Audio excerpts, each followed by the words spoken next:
जय श्रीराम, जय शिवराय, जय शंभूराजे. मी कुणाल सावंत आणि स्वर्गातलं कोकण या चॅनलवर तुमचं खूप खूप स्वागत करतोय. जर तुम्ही आमच्या चॅनलवर नवीन असलास तर या चॅनलला सबस्क्राईब करा आणि साईडची बेल आयकॉन दाबा, ज्यामुळे तुमका असेच नवनवीन कोकणातले ब्लॉग बघू गावतले.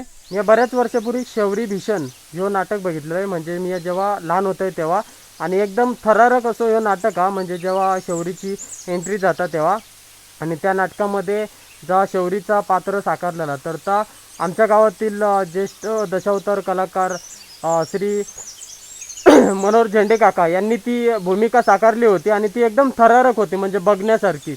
आणि आता बऱ्याच वर्षानंतर मी या श्रीराम दशावतार नाट्य मंडळ सडेगुडोळे यांनी पहिल्याच दिवशी, म्हणजे होळीच्या पहिल्या दिवशी या नाटकाचं आयोजन केलेलं. आणि बऱ्याच दिवसानंतर म्हणण्यापेक्षा बऱ्याच वर्षानंतर बघतलं आहे, त्यामुळे खूप उत्सुकता.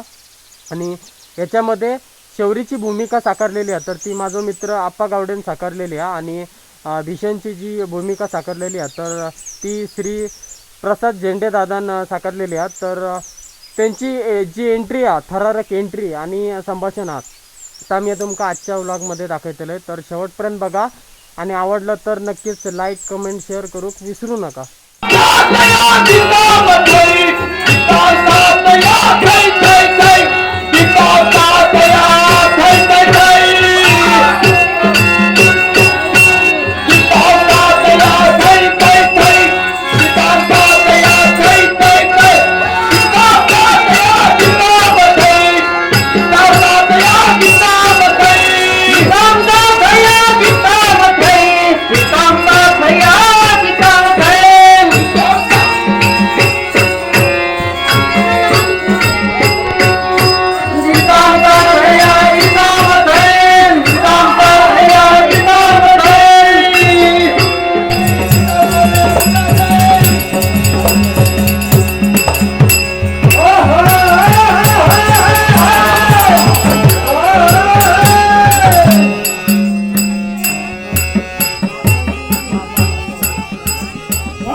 दिनापासून आठवतो तो क्षण जेव्हा या मातेच्या पोटी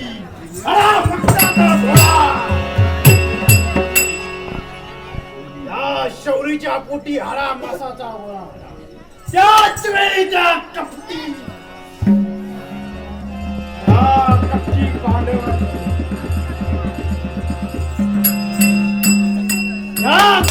पांडवांनी माझ्या पतीचा घात केला. कपट या कपटाने सारे पांडव खुश झाले. माझ्या बकासुराचा वध, माझ्या पतीचा वध कपटाच्या आचरणाने त्या पांडवांनी केला. पण पांडव या शौरीच्या हातून सुटला नाही. काय होय, ही शौरी या पंच पांडवांच्या शोधात एक सारखी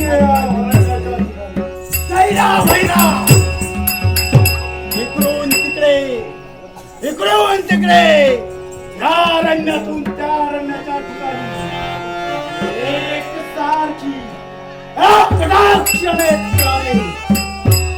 पाहणी करते. पण अद्याप या पंच पांडवापैकी सूर या सुराचा घात सूर पाडण्यासाठी या शौरीच्या पांडवांना लागला आहे. पण काय करावं ते एकच आशा, आणि त्या आशेचा किरण म्हणजेच माझा बाळ, ज्याला लहानाचा मोठा या शौरीने गेला. हरा माझा रक्ताचा गोळा, तिला 9 मास आपल्या उदरी सांभाळला. अशा या शौरीसाठी काय पाहते हो, साक्षात या शौरीला एकच पाहिजे, ती म्हणजे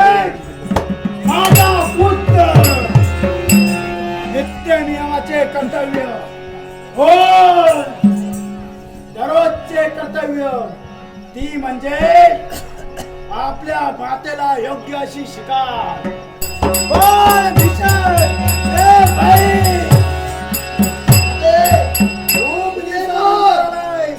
प्रथमतः बसून घे या मातेला कोणाची माते या भुकेचा सातवार करण्यासाठी अनेक युद्ध मोर्चाला ठार केले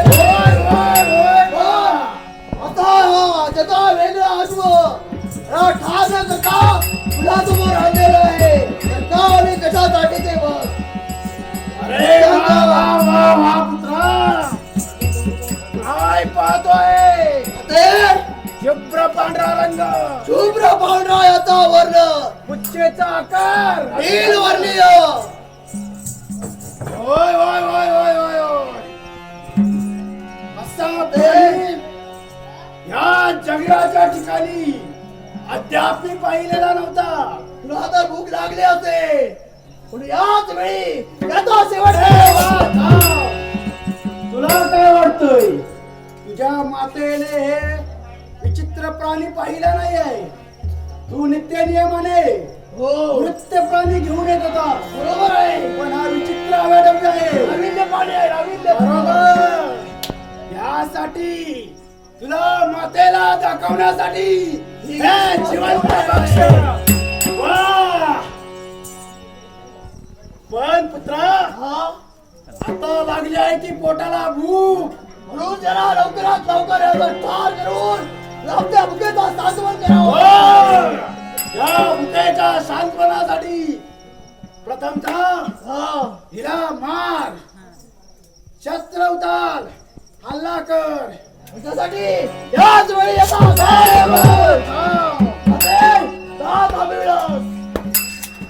काय पाहतो आहे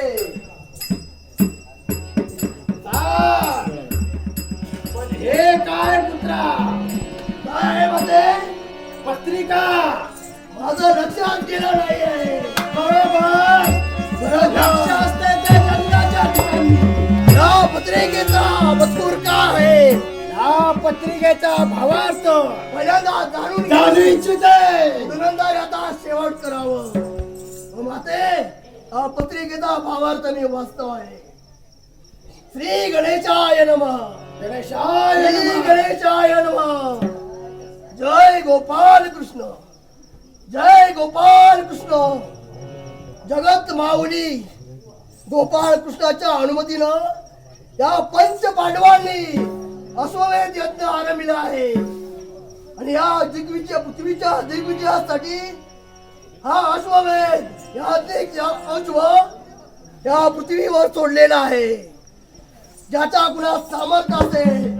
शक्ती असेल त्याने या अश्वाला बंधन करावं न पक्षा या पांडवांना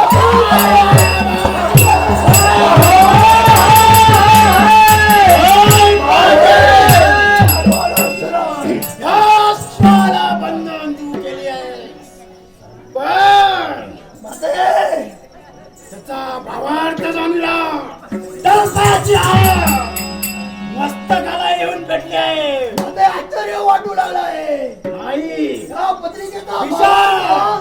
वाचता तुझ्या तळपायाची आत्मा बसले काढा गेली आहे कारण का हं? भीषण तू मला एकसारखा वारंवार विचारत असताना तो प्रश्न बरोबर या प्रश्नाचा उत्तर तुझ्या समोर आहे हं? या निवेदन पत्रिकेत जे काही या पंच पांडवांनी कृत्य केलं आहे काय केलं तेच म्हणजे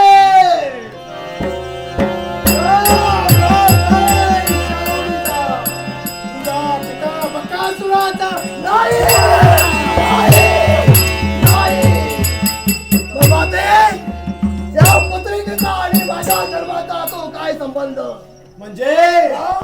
पुत्र आहे जेव्हा पंच पांडव बकासुरासाठी खाद्य घेऊन येत होते बरोबर त्याला लागणारे खाद्य ते वारंवार पूर्तता करत असलेले गावाचे नागरिक पण त्याच वेळी त्या पंच पांडवातील भीम नामक महाकाय तुझ्या पिताश्री समवेत आला आणि तुझ्या पिताचा माझ्या पिताचा वाद या पंच पांडवांनी केलेला आहे. त्यांनी सोडलेला याते कशब संधी चालून आलेली आहे. ती कोणती? माझ्या पित्याच्या वधाची बसून घ्यायची आणि या विष्णाच्या पराक्रमाचा बरोबर विष्णाची शक्ती दाखवायची. या शुभ्रास्वाला तुझ्या समवेत ठेव, जेणेकरून पंच पांडव्याच्या शोधार्थ येतील. या शिवाचं बंधन करून या आमच्या गुहेत करा ठेव, जेणेकरून मी त्या पंच पांडवांची माझ्या सुजाचा वधाचा बदला घेईन. जो पांडव माझ्या समोर येईल त्याला माझ्या पराक्रमाच्या तोरावर समोर मी काय म्हणते? हे शुभ्रास्वाला घेण्यासाठी पंच पांडव प्राण देणार. तुझ्याची दोन हात माझ्याशी दोन हात करणार. युद्धात पुढे काय होईल याची चिंता मातेला लागेल.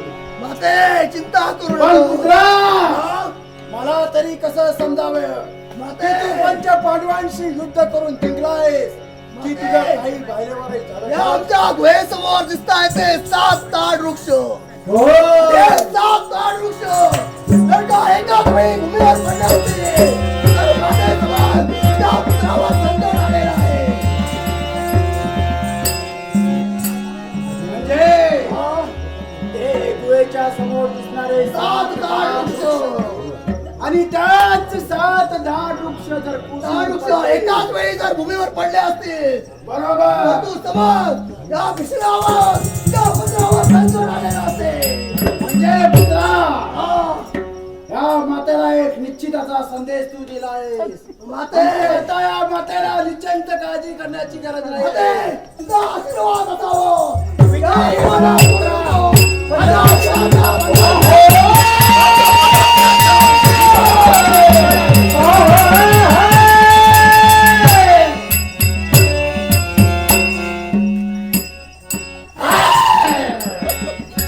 वारे कपटी पांडवांनी या शौरीचा पतीचा घात केला. पण काय वेगळे माझ्या पुत्राने अश्वबंधन केलं आहे. माझ्या पुत्राच्या मागोमाग त्याच्या संरक्षणात एक आई तर मंडळी आजच्या व्लॉगमध्ये एवढाच. आजचा व्लॉग आवडला असेल तर लाईक कमेंट शेअर नक्की करा आणि चॅनलवर नवीन असलास तर चॅनलला पण सबस्क्राईब करू विसरू नका. आता आपण पुढच्या व्लॉगमध्ये भेटूया. तोपर्यंत काळजी घ्या आणि जॉईन रहा. Bye bye.